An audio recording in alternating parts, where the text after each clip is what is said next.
मेरा नाम रिया है। ये बात है मेरे कॉलेज के दिनों की। उन दिनों में मैं पढ़ने के लिए शहर गई थी और रहने के लिए एक घर ढूंढ रही थी। उसके बाद मुझे एक घर मिला जो बहुत ही पुराना लग रहा था, लेकिन वो मुझे बहुत ही सस्ते में मिल रहा था और वो रहने के लायक भी था। इसीलिए मैं तुरंत उस घर में शिफ्ट हो गई। लेकिन कुछ दिनों के बाद मुझे हर रात डरावने सपने आने लगे थे। मुझे उस घर में कुछ अजीब सा महसूस होने लगा था। एक रात मैं मेरे घर के बाहर टहल रही थी, तभी अचानक मुझे आगे की ओर एक आदमी की परछाई दिखी।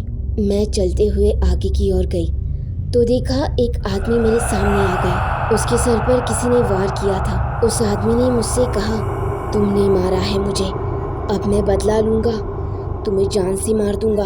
उसकी ये बातें सुनकर मैं वहाँ से भागने लगी, लेकिन तभी मेरी नींद खुल गई और मैंने खुद को देखा तो मैं अपने रूम में थी। उस सपने के बाद मैं समझ गई कि उस घर की कीमत इतने सस्ते में क्यों थी। उसके दूसरे ही दिन मैंने वो घर छोड़ दिया और नए घर में शिफ्ट हो गई। उसके बाद मुझे वो डरावने सपने आने भी बंद हो गए। जरा सी आहट होती है। मेरा नाम आर्या है। ये बात 1 साल पहले की है, जब मैं ऑस्ट्रेलिया में जॉब करती थी। ये बात उस वक्त की है जब मुझे बहुत महीनों बाद जॉब से छुट्टी मिली थी। इसलिए मैंने इंडिया आने का प्लान बनाया, खास करके मेरी एक दोस्त जिसका नाम निशा था। मैं और निशा बचपन से बहुत अच्छे दोस्त थे। दूसरी सुबह की फ्लाइट से मैं मुंबई जाने के लिए निकल गई। शाम के 6 बजे मैं एयरपोर्ट पहुंच गई और वहां मैंने देखा मेरी दोस्त निशा मुझे लेने आ चुकी थी। उसके बाद हम दोनों हमारे घर की तरफ जाने के लिए निकल गए। रास्ते में हमने ढेर सारी बातें की।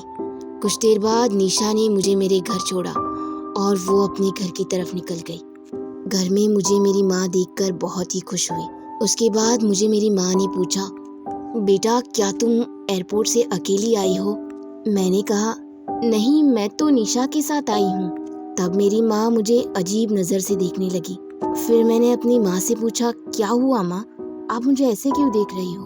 उस पर माँ ने हैरान होकर कहा, ये कैसे हो सकता है? मैंने कहा, क्या कैसे हो सकता है? तब माँ ने कहा, ये कैसे हो सकता है? तुम निशा के साथ कैसे आ सकती हो? वो तो 2 महीने पहले ही मर चुकी है। माँ के मुंह से ये बात सुनकर मुझे बहुत ही बड़ा शॉक लगा और मैं वैसे ही मेरे कमरे में चली गई। वहाँ जाके देखा तो मेरे पैरों तले ज़मीन ही खिसक गई, क्योंकि मेरे सामने मेरी दोस्त निशा खड़ी थी और उसने मुझसे कहा, आर्या, मेरे लिए क्या गिफ्ट लाई हो?